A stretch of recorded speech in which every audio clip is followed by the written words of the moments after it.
Baby, कैसे हो? अरे तुम कब आई? और ये सब क्या है? हाथ में कंगन, गले में मंगलसूत्र और मांग में सिंदूर भी। सॉरी बेबी, अब हम दोनों नहीं मिल सकते। मैं किसी और की अमानत हो गई हूँ। मिलत रहू रोजे मजा मारत रहलू, रहबू तू हरमेशी हमरे इहे कहलू। बोला अरे का बोली, अब सब भुला जा। मिलत रहू रोजे मजा मारत रहलू, रहबू तू हरमेशी हमरे इहे कहलू। दूसरा से शादी कैलू झूठ रहे प्यार, दूसरा से शादी कैलू झूठ रहे प्यार। जब हमरे से रहे करार त कहीं कोलीलू दोसर भतार।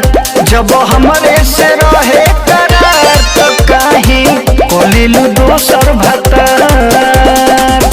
अरे का हो ना, हमने के बारे में घरे पता चल गल रहे, यही से चट मंगनी पट बिया हो गइल।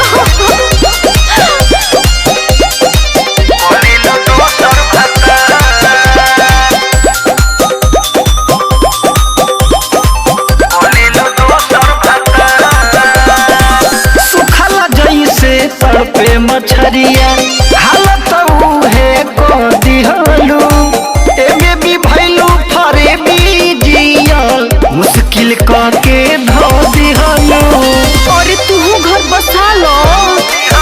हाँ सुखाला जैसे है तर पे मछरिया हालत है को दिहलू।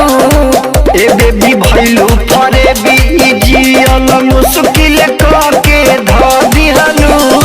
मारेलू दादा करे जमे कटार, मारेलू दादा करे जमे कटार। जब हमरे से रहे करार त कहीं कोलीलू दोसर भतार। जब हमरे से रहे करार त कहीं कोलीलू दोसर भतार। बताओ तोरा चलते हम कितना दिन भाटा पे नौकरी कैनी, अपना माई बाबू से लात जूता तक कैनी। अते कहतर कि सॉरी किसी और की अमानत हो गई।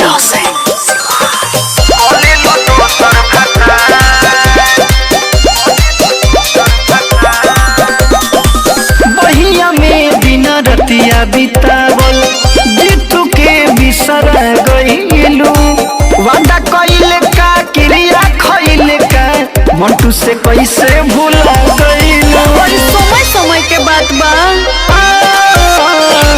बहिया में दिन रतिया बितावल जीतू के बिसर गईलू।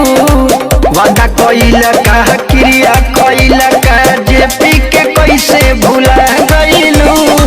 जिए मरे के रहू संगे तैयार, जिए मरे के रहू संगे तैयार। जब हमरे से रहे करार त कहीं कोलीलू दोसर भतार।